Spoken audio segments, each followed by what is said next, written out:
Welcome to the Sharon Fitzmaurice Podcast, and today is episode 81. And my guest today is Helen Kelly. Helen is an African reflexologist living in Roscam, Galway, in the west of Ireland. She is many things in life, including being a mother, a wife, a daughter, a sister, an aunt, a grandaunt, a dog, and horse lover. She's genuine, practical, down to earth, empathic, friendly, funny, kind, and sometimes a bit mad. She describes her life so far using the analogy of the game of Jenga, which involves building a tower from wooden bricks. The object of the game is to take away one brick at a time, trying to avoid the tower collapsing. She says the tower, her life, had a rocky foundation from an early age. There were many times she fell apart as bricks were withdrawn, leaving her feeling shaky and frightened until her early 20s, when her ability to keep going completely collapsed like the tower. She has rebuilt the tower many times, balancing the good times with the not so good. Having experienced negative emotions such as chronic anxiety, severe depression, loneliness, loss, deep trauma, and grief along the way. Her motivation in sharing her story publicly for the first time is to help someone else that may be struggling, to let them know that it is possible to overcome difficult times and trauma and live a happy, satisfying, and joyful life. Helen, you are very welcome. Thank you very much, Sharon. Thanks for having me on. Oh, lovely to have you on. So we might give a little bit of, I often say how I connected to people. And myself and Helen were talking about this the other day and how we connected. And if I'm correct, it was through the pandemic time, Helen, is that right? That's right, yeah, during the lockdown. I did one of your meditations online, Sharon. I think it was the 4 rooms. Oh, very good. I Yeah, love the 4 rooms. 4 rooms. So There's yeah, nothing like it. I Yeah. hadn't met Helen in person that time, but we had connected quite a lot online, as we did with everybody else online during the pandemic, which we were all grateful for. And then after that, Helen decided she'd like to come and see me one to one.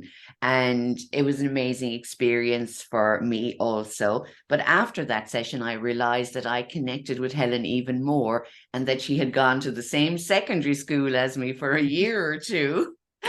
And we were Oh, just so that's all right. amazed. And we realized that we had so many connections, not just in going to school and Helen, participating in some of my workshops, but also in our stories. And Helen, as I said, is going to share some of her story publicly for the first time today.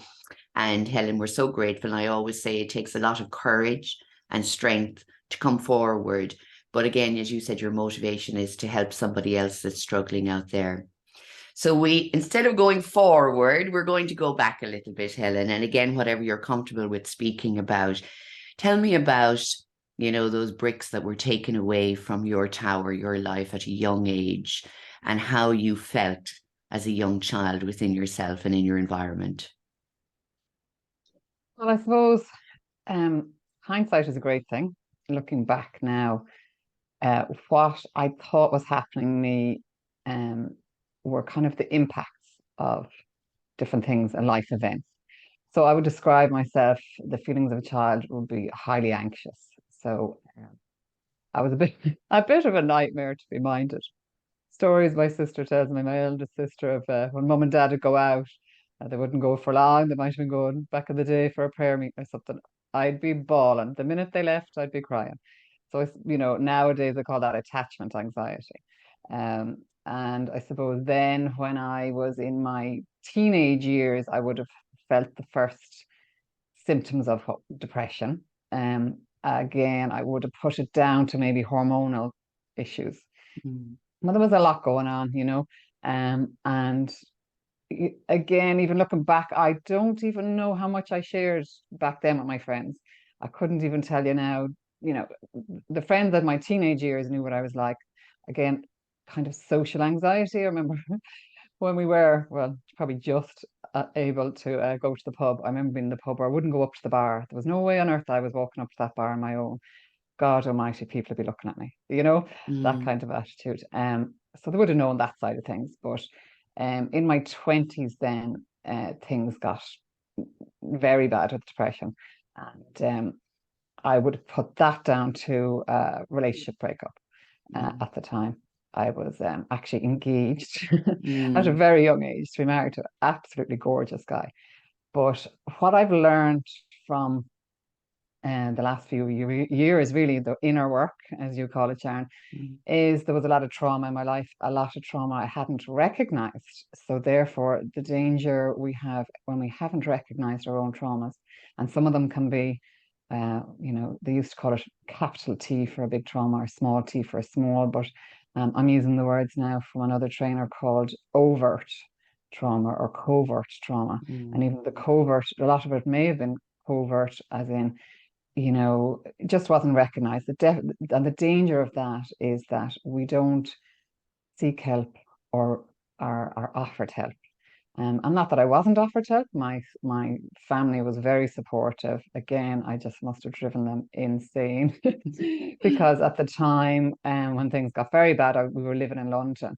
We had actually lost our family business and all moved to London one by one. My parents were fantastic, starting again. And they were probably around my age now in their 50s, and they started again. So, that's when I got very, very severely depressed. And they did all they can, but I'd say we all had a feeling of being displaced, I suppose. We had to leave Galway, leave our home, leave everything we knew and start again.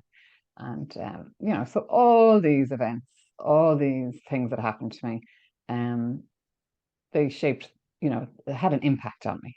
And I would have said, yeah, I had anxiety, yeah, I had depression, put it down to all these things. But now I realize, having gone through even only last week a online training program about trauma, is that it's not just the events that happen to us, it's the context they happen in.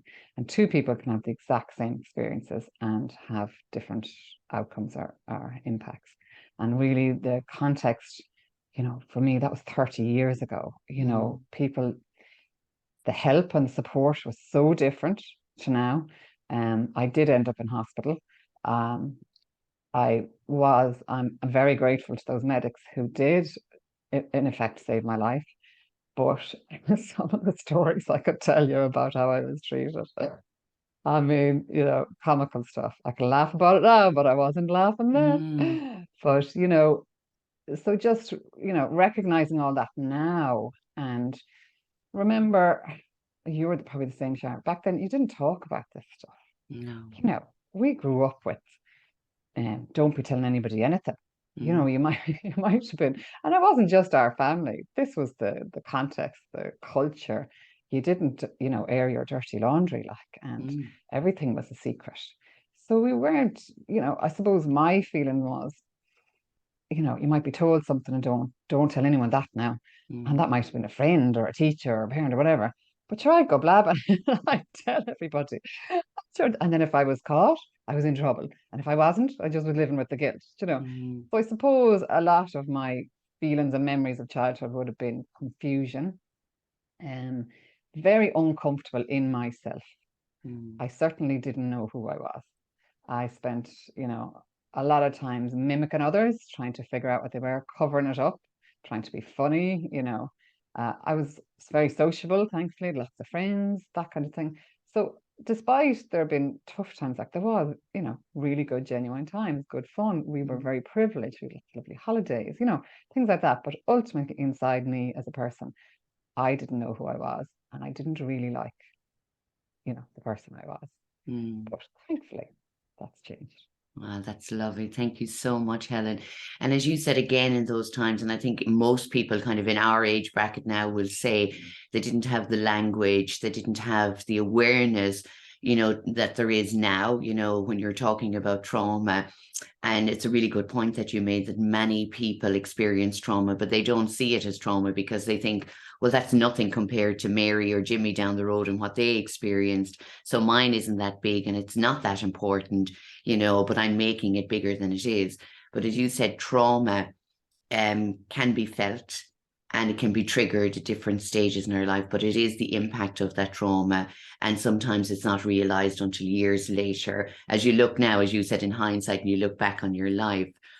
And there was one thing that really triggered a huge amount in your life, and that was the tragic loss of your brother John. Yeah, that's true. That was it's 25 years now. Can you believe it? I can't believe it. So he was only 29. And John and myself were very close. I mean, we were a close family anyway. And, you know, the shock and the suddenness of his death, he died on holidays out in the Canaries just before Christmas. And, you know, it was massive. It was huge.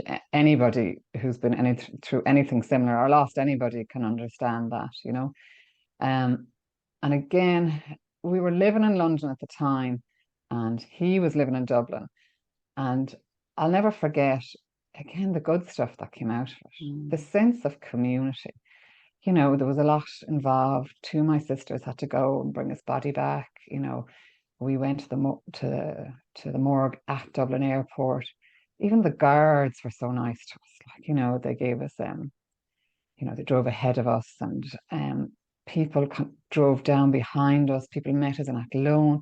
We just felt surrounded. I felt, you know, surrounded by love. I left Galway feeling, well, you know, feck the lot of you, I hate you all, I'm out of here, you know. And London was brilliant in terms of, you know, gaining confidence and, you know, seeing another, you know, country, all that kind of stuff. But coming back with, you know, in those circumstances, it was fabulous. You know, we were fortunate. Our home, I think at the time, was rented out, but I think the people gave it to us, and we were able to wake him at home, and we were, you know, have his friends around, and the majority of people were just, you know, so kind. You get the one who you knew were in for a look, like, Yeah. but at the same time, you know, and like you've taught me, Sharon, about losing somebody, just knowing and feeling their spirit is around me all the time. My connection with John today is nearly as strong as it was back then, and more so in the last few years. And I do have you to thank for that, you know, along with a lot of other things. But, you know, he is with me, no doubt, you know, all the time, supporting me. And everything I've gone through in the last few years, healing from all the stuff, all the traumas, all the events, you know, laughing and joking about all the good stuff. You know, he's getting to do that now where he is now too. And, you know, I'm just thrilled about that as well. Yeah, that's so lovely. And again, that tragic loss of, you know, somebody in a family is absolutely huge because it impacts on your relationship with yourself, questioning life, questioning, you know, did I notice? What could I have done? Could I have changed anything? All of those things. And then having to deal with, and I always say you're dealing with your own grief, but you're dealing with maybe was there any resentment or regret? Was there any anger at the time for you? Oh, I went through every myriad of emotions, absolutely. And I would have had, you know, I would say I was numb for at least 5 years solid after that. And still very lost in my own life, still not knowing who I was or what I wanted, you know. But like everybody, I just kept going. I kept putting one foot in front of another. Um, and I suppose, you know, just the fact that I have, in a way, he has left his legacy. He has left some fabulous legacies. He wanted us all back in Galway. You know, it killed him that we had to go to London. We lost the business. So he got that wish. The minute he died, we all just packed up and came home. And there was lots we didn't know about him. I was only learning about him before he died. He told me he was writing poetry. This guy was a footballer, like, you know, he Yeah. was a lad. He was a really charismatic guy. And then we discovered, what? You're writing poetry? So I'm blessed that I have a poem he wrote to me, you know, and recently enough, somebody else encouraged me, and I took what I call my John box out of the attic, and out came the poem. And a very good friend of mine gave me a gorgeous gold frame, and I framed that, and it's on the wall in my treatment room now. And underneath that is a poem I wrote, Oh, that's so which I laugh beautiful. about even more because I never thought there was a poet in me for sure, Sharon. So my creativity, because of what I'm going through in the last few years and my healing and the reflexology, my creativity is coming out. So yeah, I treasure the things. I suppose it's taught me at the end of our lives when we're gone, there's very, very, very little material things left, and there's very little few things that matter. And you know what matters to me is that poem and that love and that poem he has for me. And the silly little things like, it was 1997, but he was one of the first to have a mobile phone. And oh my God, did he love that mobile phone. And it was one of the small ones with the tiny little numbers that flipped over. And he was like, does he even work this? He's big, humongous fingers, like. But he loved that phone. He loved his gadgets. Yeah. He'd ring me up, he rang me up one day to tell me that they were building the M50 in Dublin. I was like, okay. But he was so excited about it because it was going to make a massive difference to him and his life and the business he was starting. Yeah. So we'd have the maddest conversations, but he loved a gadget and I love that I have that. But, I have more than that. I have him here with me all the time in spirit. And now I'm connecting and I'm really, really just feeling him and his energy around me, which is lovely. Beautiful. And I think it was 2 weeks ago, I had Jessica Kenny on, and she had lost her partner as well in a tragic work accident. And like that, she has that beautiful connection with Andrew, her partner, as well. And as I said to her that day, not everybody has that. And I'm sure there was times in your life where you had felt that loss deeply. How did you build that connection with John, Helen, so that other people that are listening, that they don't understand or they don't feel that connection, they're still very much in the grief and the sadness and the loss and maybe the hurt and anger, with a tragic passing. How did you find that connection with John? Well, I suppose it's closer recently. I suppose years ago, we'd hear a song on the radio and it might be one from his funeral or something, and you nearly switch it off because the pain was too much.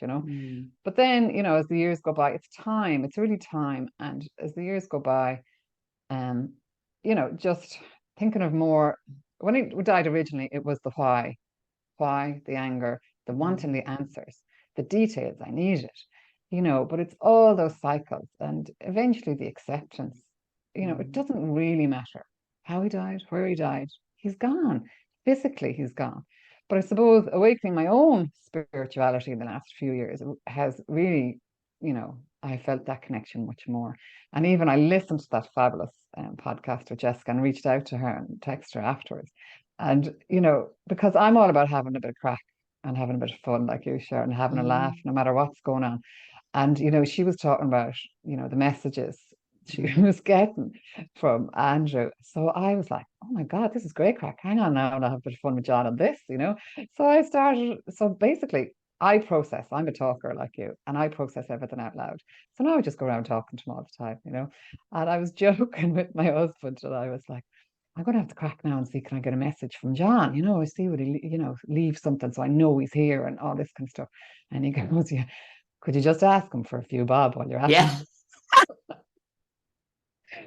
I'm the whole time asking him now. There was a competition on the radio yesterday. Any chance, John? Any chance? And small things we used to do, like growing up. I never forget. You probably remember Air Square, driving around Air Square with your mother in the car, trying to find a parking spot. You used to be able to park back then. And my mother'd be like, "No," she's quite religious. "No, we just say a prayer to the Lord. Can we get a parking spot?" And we'd be eye rolling in the back of the car. But when he died, I'd be asking him for stuff. I'd be like, "Jesus, can I just get a car park?" And then I'd be going, how can he give me a car parking space? Like, is he magic? What's going on? And I used to say, what's going on up there, Sharon? And you go, will you stop looking up? He's not up there at all. He's around you. So by listening to others, by, going through my own spiritual journey, and I read a line in a book, which I'll probably get wrong now, but it just stood out to me about the longest spiritual journey any human being, any physical being will ever have is from the head to the heart. And really going back to the trauma, that's what happens to us. We disconnect from our bodies because either, of the trauma or not safe. Also, what the trauma does to us is it shifts our central nervous system. So connecting back in to your body and who you are and, finding my true authentic self. I didn't even know what that meant. I was going around listening to these podcasts going, what do you mean authentic? What are you talking about? But then I heard, I think it was Brené Brown, I heard her saying something like that she was a chameleon. She could be anybody you wanted her to be. And I thought, oh my God, that was me. I could fit in anywhere, but I never felt like I belonged. And that's And so now, powerful, Helen. And I love that. And I know there's many people, me included, that felt like that also. And, I've shared my story. As I say, I've shared it. I've talked about it. I've written the book on it. And that's why I appreciate. And again, I started these podcasts was to share stories like yours, Helen, that, you know, as I always said years ago when we were going through our worst times, you know, that if we had people that were open and shared their stories, we wouldn't have felt so isolated or so alone and that we were the only one going through this. So I love that, you know, that when you say I didn't know what my authentic self was, I don't think many people know what their authentic self is until they start connecting within. And that's something that you started doing. And I know you had come through a huge amount of stuff in your own life, but when you did start connecting it with yourself, and you are a talker and you love asking questions, and what does that mean? And how do you do that? But the thing is, That's me. yeah, you don't just sit there and wait for the answer to come out of the ether. You actually go looking, you're curious, and you search for some meaning to that question or that wondering within yourself.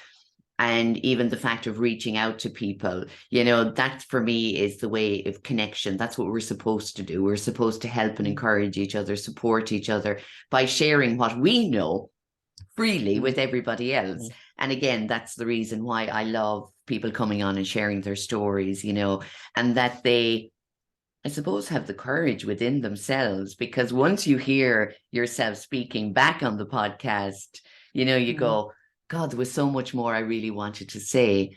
But this is the start, Helen, for you. And I've said that to you. You will share your story more and more and more. This is just the start for you today. So bravo.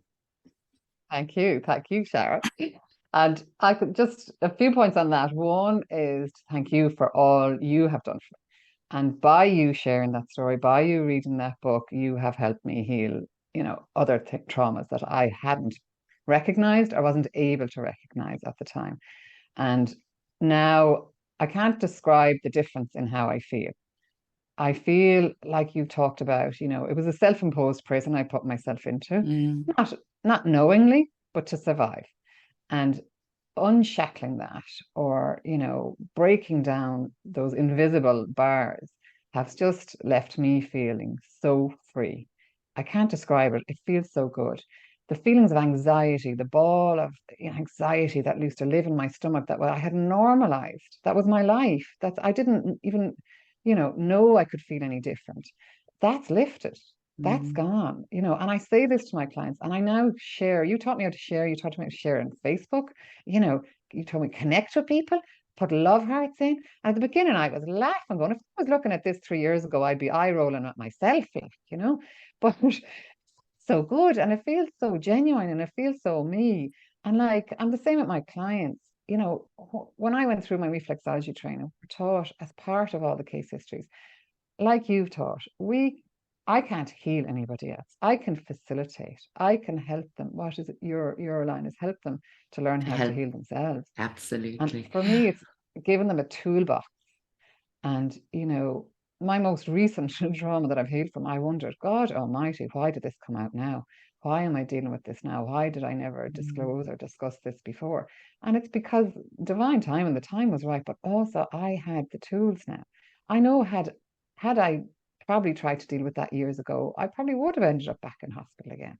You know what I mean? But now I knew, you know, I had the support systems around me, and there was so much more out there available. The podcasts I've listened to, you know, the YouTube, the people that are there, so much of it free, so much support. So what I do for my clients when they come to me, no matter what is going on for them, whether it's insomnia, anxiety, stress, you know, or they just simply want to relax, you know, I'm feeding them on. I tell them, look, I'm going to send you about 10 things.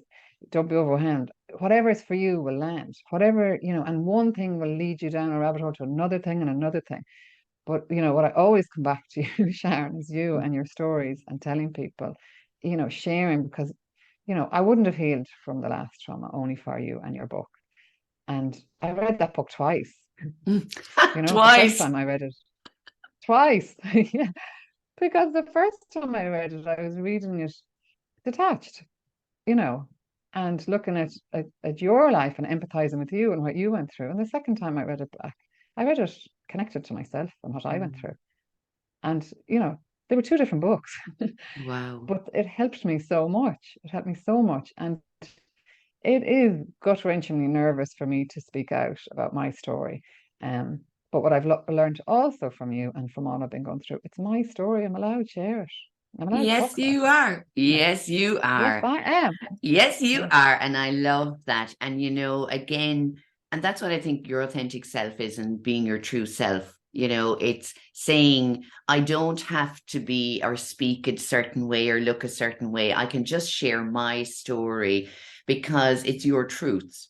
It's what has brought you to this moment here today, Helen, and I always say that whether it's big or small in your mind, it's still important to you. And whatever you've gone through in your life, what another person might consider big or small, it's still going to have or did have an impact on your life.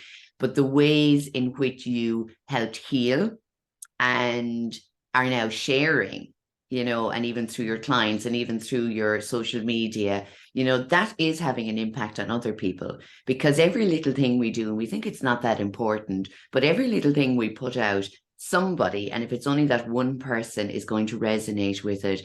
And it plants, I always say that it plants a little seed. Maybe they're not ready yet to go on their healing journey. Maybe they haven't even fully acknowledged what went on for them in their lives.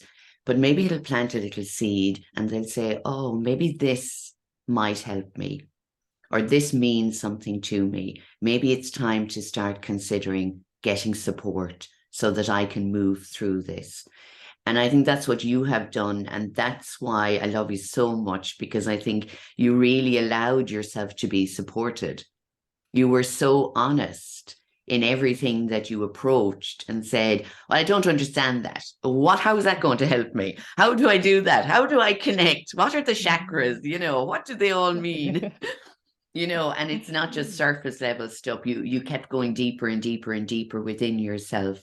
And I think for you, sharing this as well, for me, I feel so hopeful, when I see you from where I first met you. It gives me great hope that if you really, and this is where I know now you love and value yourself, because you put that love and value into becoming the best version of you that was already inside of you, but that was shrouded with layers of trauma and patterns and beliefs and everything that were not true for you. They were just covering up the pain and the shame and the guilt that we all had years ago. And then when you can stand out, as you said, on your own and say, well, this is feckin' me. And I'm happy to be me. Right now, Yeah. I am so happy to be me. Yeah. I actually love my life. And, Oh. to be able to say that, I love my life. And I've had so many aha moments, or ding dongs, as I call them, when you read a book or you listen to something and it just dawns on you, oh my God, know this. Like, last week I was doing that trauma training and they talked about boundaries. And I was like, yeah, boundaries. But then when somebody said something in a chat group or something, I was like, oh, that's what that means. Okay. Oh my God, I did that. Whether, one person said they'd no boundaries, they either overshared or they kept secrets. And I was like, oh, that's what a boundary is. Oh, okay, now I understand. For me to understand things, I need sometimes explained more than once. I needed explained a certain way. So that's why, reaching out and helping others and just giving a hope. All I wanted back then was someone to do what I'm doing now. It's telling them, you're not broken. You don't need to be fixed.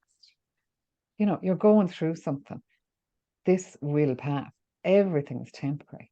Everything will work out in the end. It always does. And if it has not working out yet, it's not the bloody end. You'll get there. And I listen to a lot now. Esther Hicks, I'm a little bit of an addict, and Abram Hicks, and, basically her, the teachings of the law of attraction. And I just get so much fun out of it because it's really funny, and it's real and it's practical. And, that's the type of person I am. But she talks about creating our own reality, basically, with our own thoughts and our own beliefs, and beliefs being just thoughts that you think over and over again. So we could change all those. And I'm living proof of it. I've changed my thoughts. I've changed, and they've led to changing my perception. I'm attracting more into my life of the good stuff, of the stuff that I always dreamed of. The last few years, I lay down in my bed one night and I just went, oh my God, I have everything I dreamed of back then. I've a fabulous husband. I have two beautiful children. I have Lexi the dog. I have it all. I've won the lotto, you Yeah. know. And like that may seem really simple, but when we bring it back to again the loss of my brother, what did he got at the end of his life? There was a few boxes of stuff.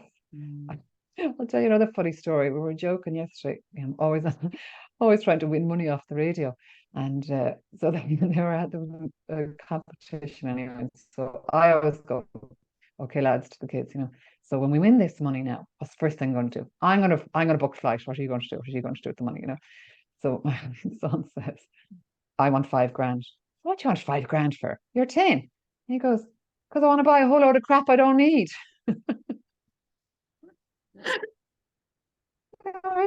He's also ingrained in stuff and buying things and having things that might make him feel better.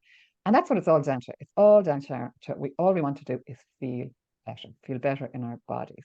And Mm. what's led me to all of this, is reflexology. And that's what it does. It helps you feel better in your body. It soothes the Mm. nervous system. It calms it down, brings everything back into balance, into harmony. And every client that comes out of that chair says, oh my God, I feel so much better now. I feel lighter. I feel brighter. I feel calmer. And what I give and what I offer is what I wanted. Mm. Reassurance, love, nurturing. Every treatment I give is from my heart. Mm. And all I want to do is, I feel so good now. I just want everyone to feel that good because it is possible. Absolutely Yeah. possible. Absolutely. And I can be witness to, and a after having a few sessions with you, Helen, it was just absolutely amazing. And I'm always saying that to people, just because we're therapists and we do this work, we also need to be supported and look after ourselves so we can help others. That it's you can't you can't drink from an empty cup. So fill your own cup first and then look after everybody. That's not selfish, that's self-love and self-care. So, yeah, and tell me about your reflexology journey. Tell me about why you chose reflexology and where you went with it. Well, I suppose it was a treatment I would have gone for all along throughout the years. I used to joke with my friends, they'd spend their money on clothes. I didn't have any interest in that. I was going for massages and acupuncture and reflexology. And, some of that came from my mother. She was really, into alternative therapies, which was brilliant. I was brought to an acupuncturist as a child for my back or whatever. So it was my go-to. Again, I didn't really connect. I just knew it made me feel a bit better when I Mm. wasn't feeling great. So it was a physical ailment that I ended up, kind of going back into it again. And I had had a surgery, gallbladder surgery, and a couple of months after that, I felt grand afterwards. And then I started to decline, started getting very tired, feeling really sick, losing tons of weight, started getting all these tests done. When you start going for all these medical tests, you get all these incidental things, and it was just leading on and on. I was getting more stressed, more worried. So I went back and I rang Marguerite Brady in Loughrea. She's a reflexologist and she's a fabulous school. And I remember thinking, I'm so tired, I can't drive to Loughrea. Can you tell me anybody else closer to me? But sure, and she did. She gave me a big list of people, and then I went, "Ah, feck it, I'll just go down to to Marguerite in Loughrea." So I went for regular treatments with her, and you know that was the start of it. I started physically feeling better. I didn't even connect, how it was just helping me heal in every which way. Like you say, in the four rooms, Mm. in our physical, emotional, mental, spiritual parts of our beings, But I could only think physical back then, Mm. and I couldn't go any further. But I knew I liked it and I kept the treatments up. And then I had actually contacted her when my kids were quite young about training. But I'm glad I didn't do it back then because I was overwhelmed and too stressed. The kids were too young. It wasn't the right time. So, of course, being typical me, I hemmed and I hawed and oh my God, could I make that financial commitment? Again, part of the impacts of my trauma, I realize now, is that I found it difficult to stick at things. I found it difficult to commit to things.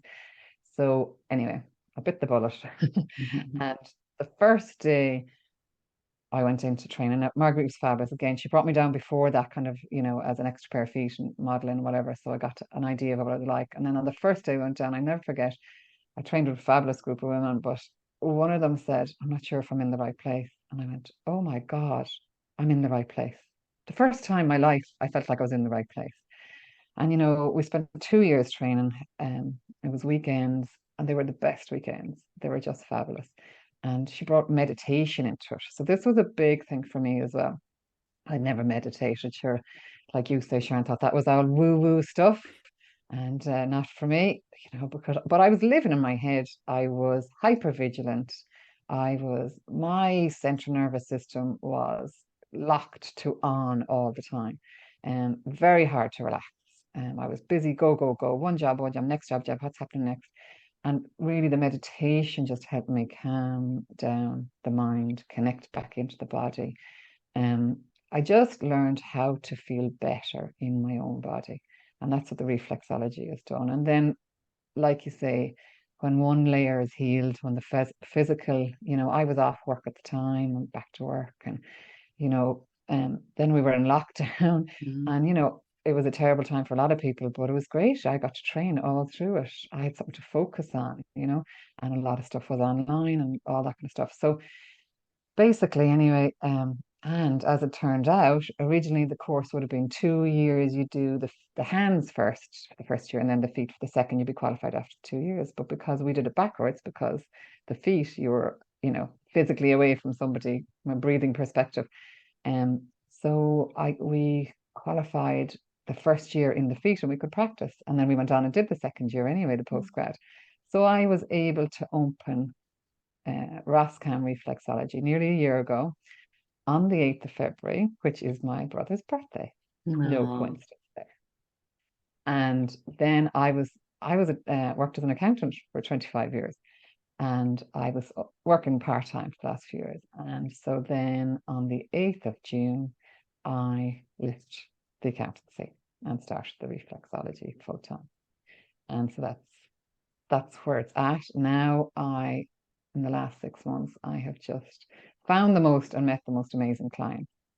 I treat people here in my treatment room in Roscam in my garden. I have clients that I work with physical and intellectual disabilities. I absolutely love that work. I love all my work.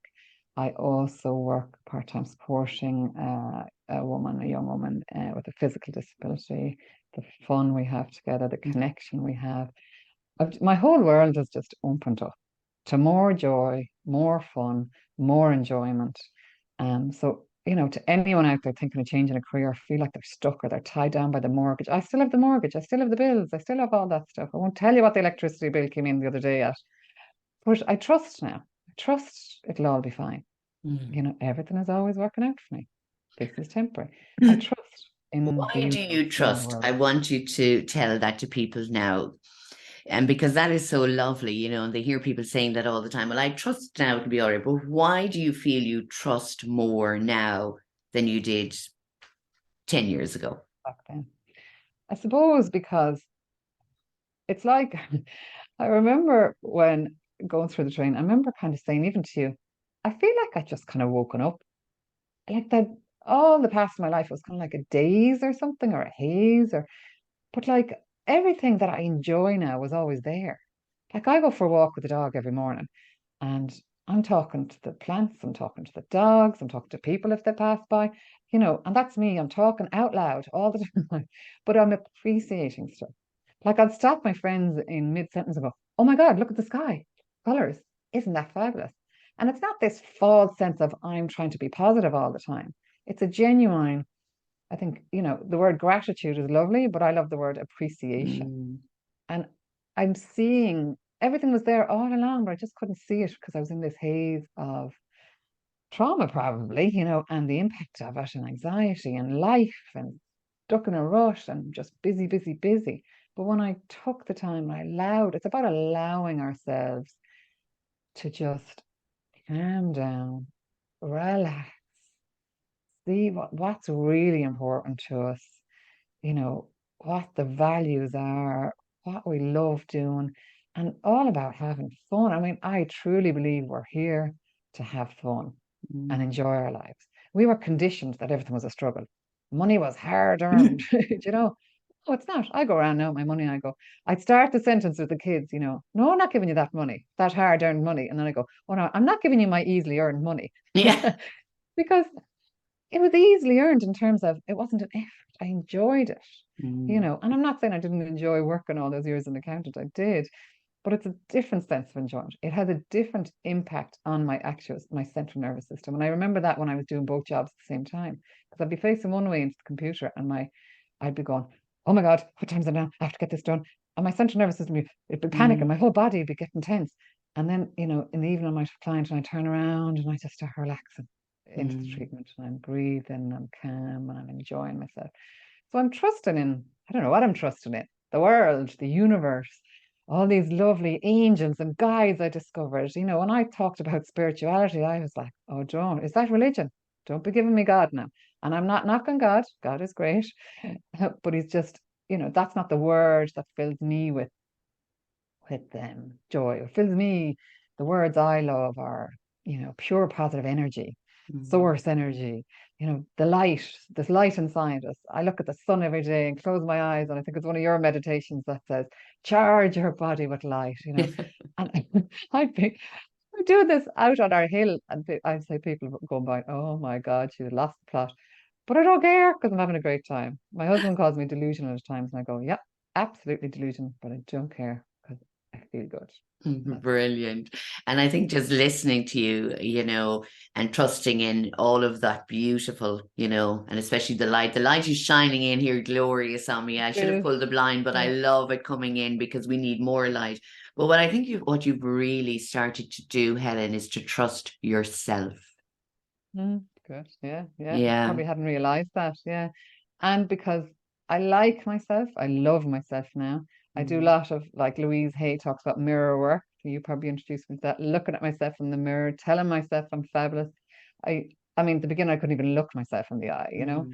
And now I used to start with, one of the things we did in Reflexology was I am, and I am whole, I am healthy, I'm, listing these things out. Now I go, I Yeah. feel And that's positive, the I feel difference. It's strong, I feel feeling. brave. It's Yeah. feeling it and connecting that feeling Mm. because, you know, like you said the other night, we were on our meditation, our emotions are our guide. That's what's guiding us, and like Esther Hicks talks about, connecting with your inner being. You can call it your inner being, your soul, your spirit, or, some people call it God, whatever it is you want to connect with. But there is a non-physical part of us within these physical bodies. And Mm. having found that, and realizing, oh my God, that's part of me. Mm. And the physical part of me is good too. I like that too. And just connecting like that and trusting, yeah. And I've made plenty of mistakes, Sharon. I'll make plenty more. Parenting, oh my God, how hard is that? How hard can that be? If that's my mindset, how easy can that be if that's my mindset? you Yeah. know, but it's not about being perfect. It's not about being constantly positive. It's just about knowing how to bring myself back from feeling a wobble. Like I said with the analogy of Mm. the Jenga. It's a shaky tower some days. Other days I'm standing on the top of that solid tower with my hands out to the universe shouting, yes, yes, yes. I'm enjoying this life. I love this life. But other days I'm going hanging off the edge of it, hanging on by my nails. But knowing the difference of being aware of it. There's another guy, listen to Alex Howard, he says, if you can be it, you don't have to see it. Or if you can, sorry, of course I have it backwards. If you can see it, you don't have to be it. So it's the Yeah. awareness, Mm. and like I say, and lighten up. I'm lightening up more. A few Yeah. people have said, like, I've gotten great positive feedback, and somebody recently said to me, "Oh my God, you've changed so much. Like, you're a different person." And I'm thinking, "Yeah, you're right, I am." And then thinking, "Oh my God, what was I like?" It's been awful. But I don't care. I don't care what they think about me now. Yeah. Because when you do trust yourself, when you are connected with yourself, when you are, I suppose something else I read about, there's three things people use to have power over you, and that's fear, shame, and guilt. Mm. And oh my God, have I gotten rid of so much of that. Mm. Now, hands on heart, when I signed up for this, the fear came back up again, Mm. oh my God, you're going to start talking about stuff. What are people going to think about you? And I just let it go, let it go. Mm. I'm comfortable with who I am. I spent years being uncomfortable in this body. I am so comfortable in this body now. And I'm so wanting everyone else to feel that fabulous feeling Mm. that not everybody's going to like me. So what? I like me. That's all that matters. It matters that my family, I love my family love me. We'll be killing each other one day, we'll be laughing the next day, but I'm finally, and it's about allowing. I Mm, finally, there's another thing I say to people at the beginning of the treatment, and it's give your body permission to mm, let go of the resistance, because we all have resistance, and allow the abundance of blessings coming your way, because there's an abundance of joy and happiness and mm, peace and health and wealth for everybody out there. We just have to allow it. mm. And when the time is right, that'll happen for everybody. That's beautiful, Helen. So true. And just on the allowing, people say, well, it's fine while I'm here in your treatment room. I've had my clients going, well, I'm great and I'm so peaceful and I'm so relaxed and I let go of everything. And I said, if you can do it here, wherever that is, my treatment room with Helen, whoever you're with, if you can allow yourself to let go, if you're willing, to let go of that resistance for even that short space of time and feel it, then your body and your mind would remember that feeling. So I always say to them, so you experience the feeling, so you can do it again, that it is possible. And that's one of the things I think it's teaching people or showing people, that everything is possible, even that feeling of peace within you, even if it's only for a short time, you will remember it. You can go back to that feeling because, as you said earlier, it's feeling. And what you have done now is you are starting to feel, to be more aware of your emotions, so that you can say, okay, this is happening right now. When you're hanging off the tower with your nails, blowing in the wind, screaming your head off, is that that it's going to be okay. And that moment when you're able to stand at the top of the tower and put your arms out wide and let the world see you as you are. But even here, sharing your story today and even sharing on your own social media, you're showing people who you really are, even on the days when it isn't great. Oh, yeah. Yeah, because there's plenty of those as well. It's not, we can create our happily ever after, but the majority, it's the 80-20 rule. If the majority of the time you're feeling good, Yeah. you know, that's what it's about. I've Mm, turned the tide, I've turned it back from the majority of the time feeling crap, you know, mm, and putting on the brave face and pretending I was feeling great mm, and not, and doing what everybody does and trying to just battle through life. Effortful living as opposed to effortless living. That's one mm, thing Marguerite taught us as well, and it's like you said, the triggers. I still get triggered. I'll have my, as I call them, my toddler tantrum in the house, and the whole neighborhood can hear me. I live in a housing estate. But I'll go, when I do calm down, I'll sit down and say to them, sorry, I'm sorry. I'm human, I'm sorry I behaved this way. But my emotions are, and I'll talk about how I feel and all that kind of stuff. So I'm teaching my kids as well, so that they don't. I mean, I joke with them. I come in out of my treatment room. Sometimes I would listen to something. I'll go in and I'll go. I said to my daughter one day, "You are worthy. You are worthy." And she goes, "Where's this coming from, Mom?" I was listening to something, and she gives me the eye roll. And I realize I want them to learn everything I'm learning now, but I'm in my 50s. They're only starting out. They're going to have to learn it their way. I'm not going to get it right with them either. They're going to have to mm. figure it out themselves. But as long as I'm there supporting them, listening to them 90%, 80% of the time, whenever I can, well, then I'm doing the best I can. And the best I Mm. can is good enough, and we are all Absolutely. good enough. I think that's it, doing the best that you can wherever you are right now, however you feel. And I always say that we just do the best you can today. If that's just getting out of bed and feeding yourself, if that's the best you can do today, great. But maybe the next day, because you achieved that and felt that was okay, maybe you can go a Mm. step further. So every day for me, Helen, my saying is one step at a time. And Mm. you can't go from 0 to 100 in your Mm. life. It just doesn't work. But the huge thing for you and what you're sharing, and that I truly believe in, is the self awareness. It's being aware of, first of all, what's going on emotionally, what's going on physically, what's going on mentally and spiritually. Who am I?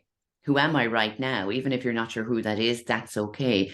But finding out what you value in life, what means the most to you. And when you know that, that's a kind of a foundation to start from. And with everything that you've come through in your life, you know, and you call it a life of Jenga, which is fabulous. And I think sometimes we pull some bricks away and it might be shaky for a while. But I think that the bricks that we put back in again, maybe not the same ones, but they might be stronger and sturdier because we've learned a little bit more about ourselves, like you have.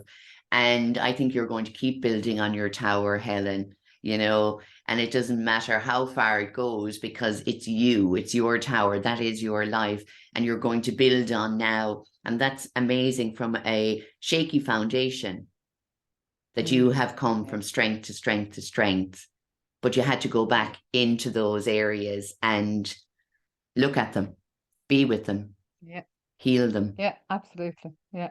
And I put up a post of the day about, you know, finding the light. You have to go into the darkness to find the light. And people are so afraid of that. And as was I, especially, you know, some things I always had memories of, couldn't go there. Just the time wasn't right because it was too painful. And sometimes, you know, people say, no, I'm shutting the door. It's a can of worms. I've heard clients say, I'm not opening that can of worms. And, you know, what I've learned through all the trauma training is you can try and suppress it all you like, but it's going to leak out. It's going to leak out in some which way.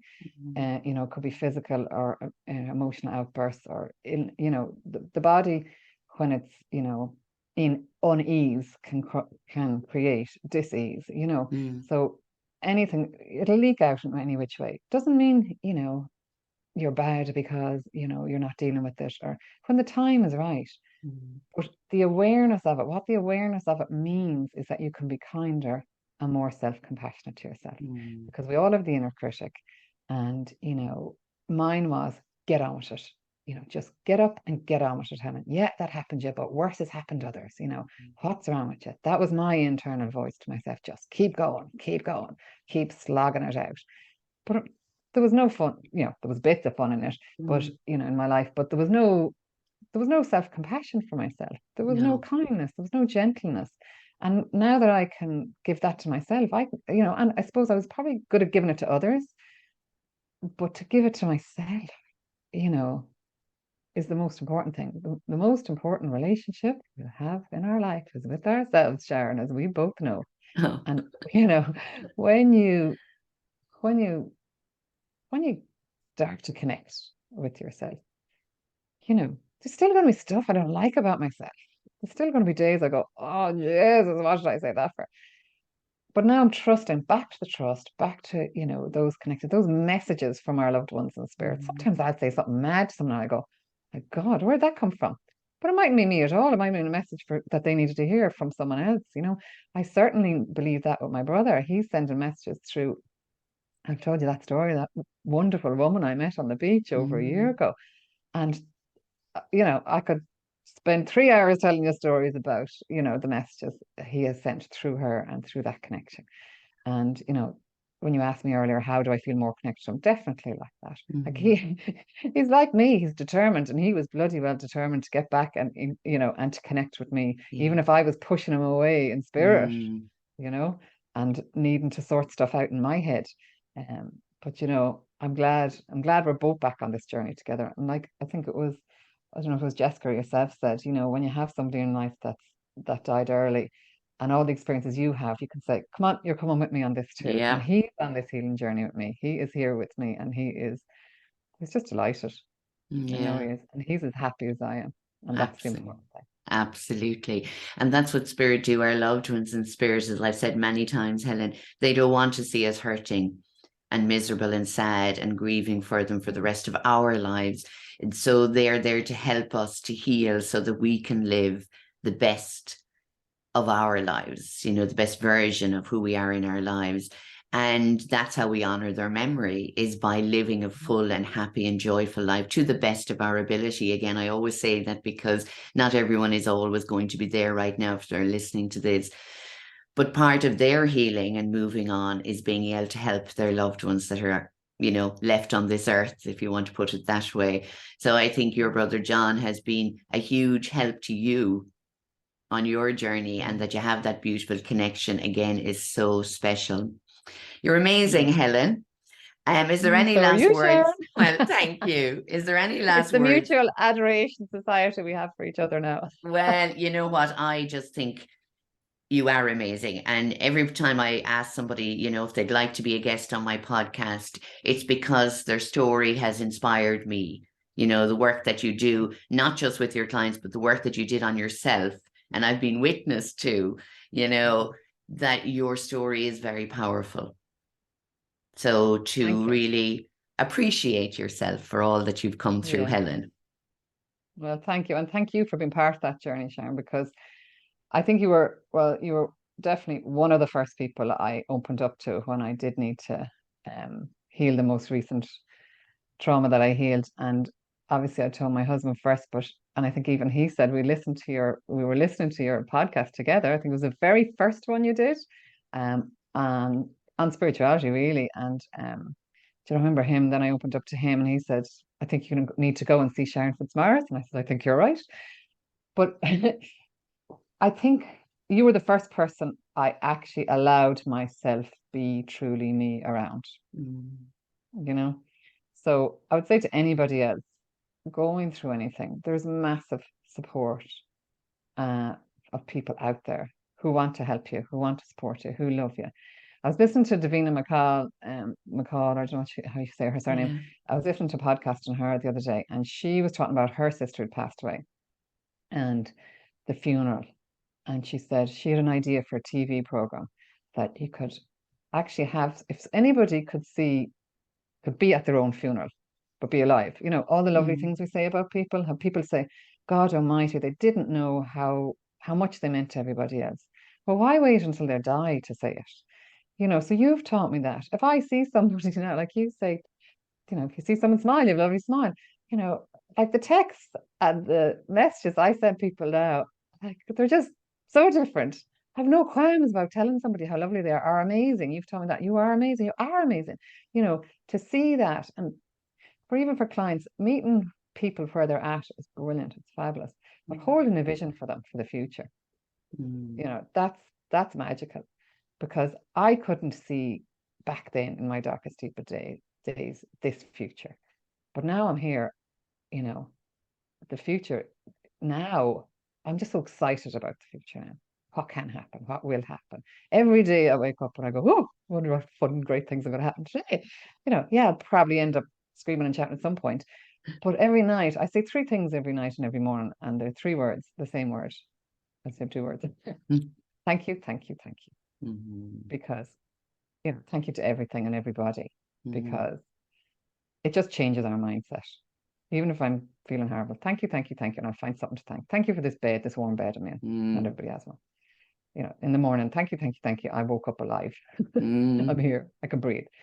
So, we can create our own happily ever after. It's there for everybody. It's possible. And when the time is right, you'll meet your tribe. You'll meet the wonderful people, the wonderful Sharon Fitzmaurice's, the wonderful Marguerite Brady's, the wonderful clients, and people I just meet every day. Everybody has some gift, has some ability, has something to admire in them. So if you see something, tell them. I love that. I love it. Thank you. And if you had one thing to say to younger Helen right now, what would you say to her? I would do exactly what Davina McCall described. That podcast, if anyone wants to check it out, is The Diary of a CEO with Stephen Bartlett. When she went through hypnotherapy, I was thinking of you when she was telling the story. And I would grab that little girl, I would wrap my arms around her, I would look into her beautiful blue eyes and tell her everything is going to be okay. And with that beautiful note, everything is okay and will be okay. Helen Kelly, it's been an absolute pleasure, as always, talking to you. No, and again, thank you so much for sharing with all of the listeners. And even though I know your story, and we have shared in many occasions, in many of the workshops and meditations and everything that you have been so open with everybody, I just think that this is again opening up another door for you in your life and your work, and that, you know what, everyone should have a Helen Kelly in their life. Oh, thank you, Sharon. And I'll give you one last story, and I promise it's the last story now. Come on then.